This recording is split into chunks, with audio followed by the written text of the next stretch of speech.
का स्थान है। आपके मन में अनेक प्रश्न पैदा होते होंगे, गुरुकुल की क्या जरूरत है? आजकल के पढ़े लिखों के दिमाग में क्या है, गुरुकुल की क्या जरूरत है? और यही प्रश्न कौशल्या के दिमाग में भी आया था जब राम को कहने लगे, महाराज दशरथ कहते हैं राम को गुरुकुल में भेजा जाएगा, इनका वेदारंभ संस्कार होगा। तो कहती है कि नहीं, क्या जरूरत है गुरुकुल में भेजने की, बच्चों को घर में ही पढ़ा लो, आचार्य जी को यही बुलाओ और यही पढ़ लेंगे। पर नहीं, महाराज दशरथ ने एक ही उत्तर दिया था और वही उत्तर आप सबको मैं देना चाहता हूं। गुरुकुल की क्या आवश्यकता है? कि धर्म की तालीम गुरुकुल में दिलाई जाएगी। धर्म की तालीम गुरुकुल में दिलाई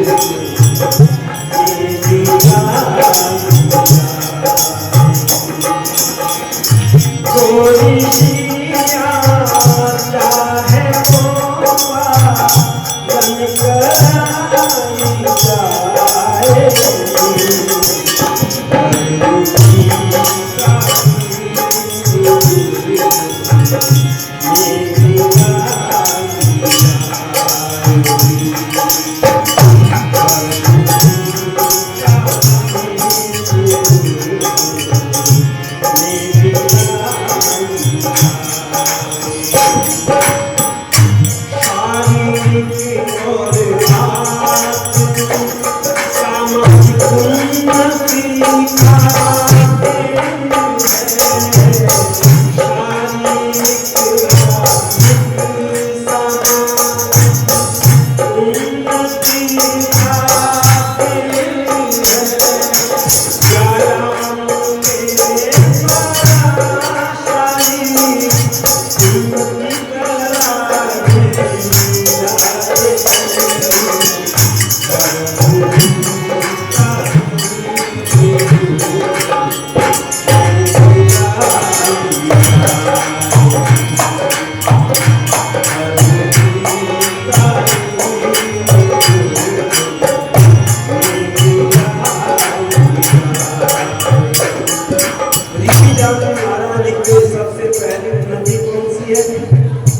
शारीरिक उन्नति। आज मकान बढ़िया बना के उन्नति करें, कार खरीद ली तो और ज्यादा उन्नति करें। हमारे बीच में बहुत ही सम्मानीय जितेंद्र भाटिया जी उपस्थित हुए हैं। एक बार करते हैं हमेशा जोरदार शुभकामनाएं प्रेषित करें। ऊपर पेट्रोल ज्यादा ऊपर नहीं भेज रहे, थोड़ी ऊपर। और अगर फैक्ट्री लगा ली तो और ज्यादा उन्नति करनी। हम रुपए पैसे को क्या मानते हैं? साधन, उसको धन कहते हैं। पर धन केवल रुपया पैसा ही नहीं है। हमारे ऋषि मुनि जानते थे गोधन, गज धन, बाजी धन और रतन धन था। और इसमें शरीर को भी क्या माना है? साधन, ये भी धन है। और यदि इस धन को सुरक्षित नहीं रखा तो सब कुछ नष्ट हो जाएगा। इसलिए शारीरिक उन्नति करने के लिए गुरुकुल में बच्चों को व्यायाम, आसन, प्राणायाम कराया जाता है। और देखो, यदि स्वस्थ शरीर है, स्वस्थ शरीर में ही स्वस्थ आत्मा का वास हो। स्वस्थ शरीर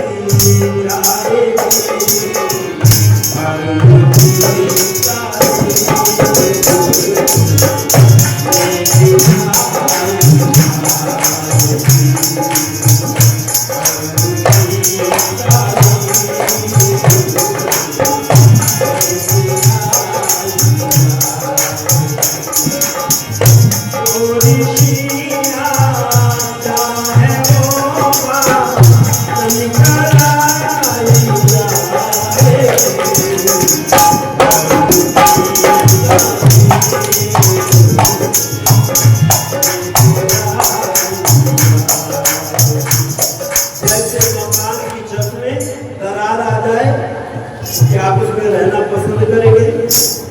कोई नहीं रहना पसंद करता, उसको छोड़ करके जंगल में चले जाते। ऐसे ही जब शरीर अस्वस्थ हो जाता है तब आत्मा भी उसको छोड़ करके चली जाती है। इसीलिए ऋषि ने लिखा, स्वस्थ शरीर के अंदर ही स्वस्थ आत्मा का वास होता है। लेकिन आत्मिक उन्नति, शारीरिक उन्नति आपने कर ली, और यदि आत्मिक उन्नति नहीं हुई तो पढ़े लिखे लोग भी डाकू बन सकते हैं। आत्मिक उन्नति के लिए क्या करना पड़ेगा? वेद की शिक्षा में पढ़े जिस समय, वेद की शिक्षा को में पढ़े जिस समय, प्रेम से रहने की आदत, प्रेम से रहने की आदत इनसे दिया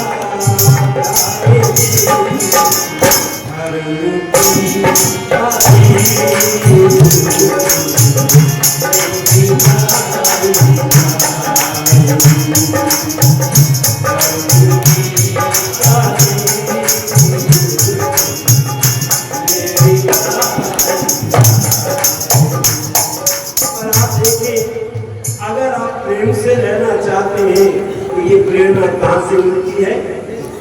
वेद में आता, संगच्छध्वम संवदध्वम संपूर्णांसी जाता। प्रेम से मिलकर चलो, बोलो सभी ज्ञानी बनो, पूर्वजों की भांति तुम कर्तव्य के मानो। ध्यान रखना, आज हमारे घरों में जो लड़ाई झगड़ा है, हमारी जो संस्थाओं में लड़ाई झगड़ा है, वो वेद को न जानने के दुष्परिणाम का ही कारण है। आप कहेंगे क्यों? जब हम वेद की शिक्षा को मानते थे तब ये बीमारी नहीं थी। राम और भरत आपस में प्रेम से रहते थे या झगड़ते थे? प्रेम से रहते थे। इसीलिए गुरुकुल में प्रेम से रहना सिखाया जाता है। और तीसरी उन्नति आती है सामाजिक उन्नति। सामाजिक उन्नति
पहले लोग अनपढ़ ज्यादा प्रेम से रहते थे या आजकल पढ़े लिखे ज्यादा प्रेम से रहते हैं?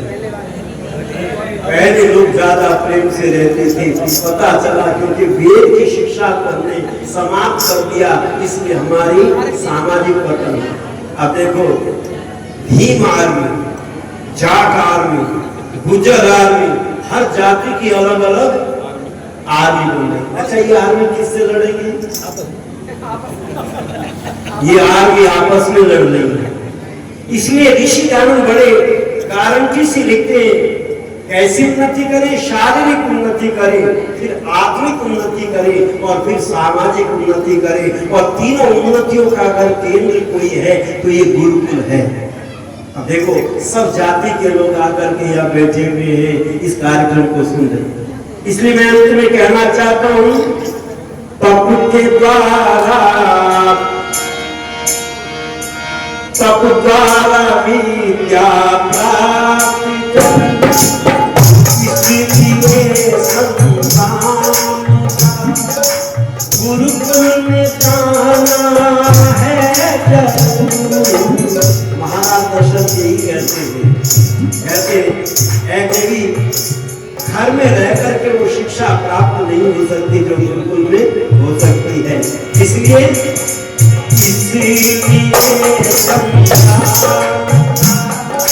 गुरुकुल में जाना है जरूर। घर में रह संतान में, घर में रह संतान में, संतान नाम पाए घर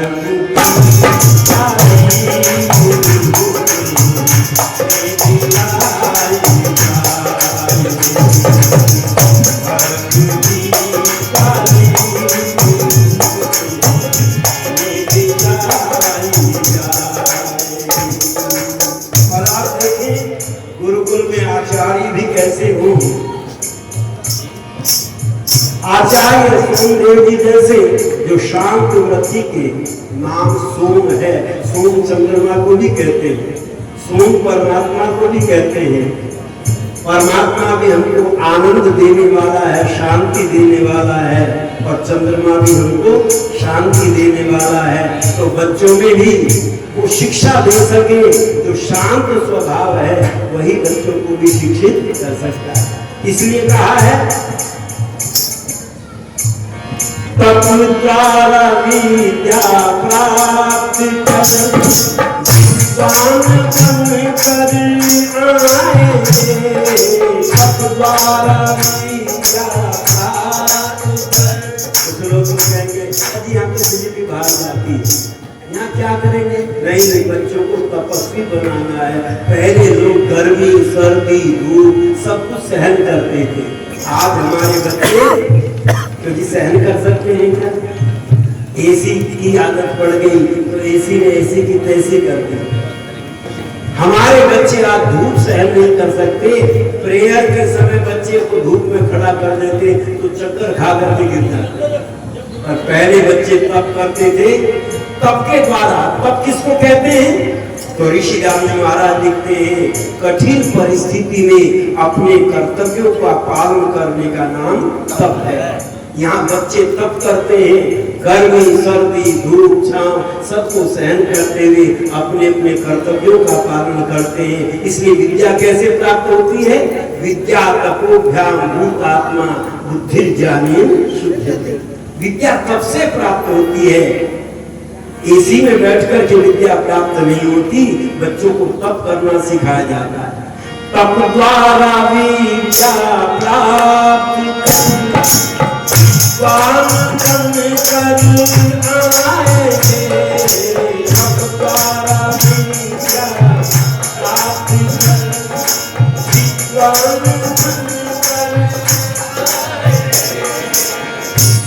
नरेश तत्वीत उनके, सब नरेश तत्वीत उनके, सारी दुनिया गाएगी धर्म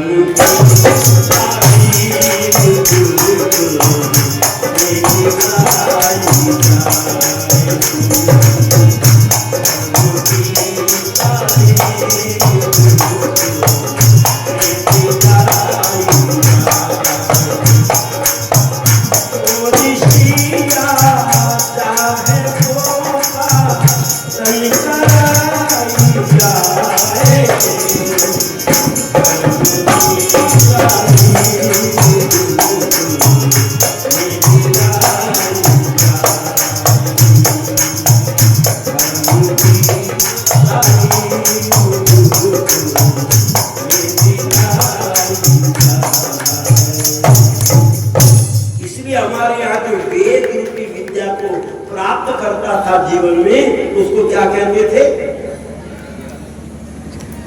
प्रोफेसर, मास्टर, टीचर नहीं, उनको विद्वान कहते थे। जो विद्या को प्राप्त करते थे उनको विद्वान कहते थे, और जो विद्वान जहां से बैठ करके प्रवचन करते थे उसको वेदी कहते थे।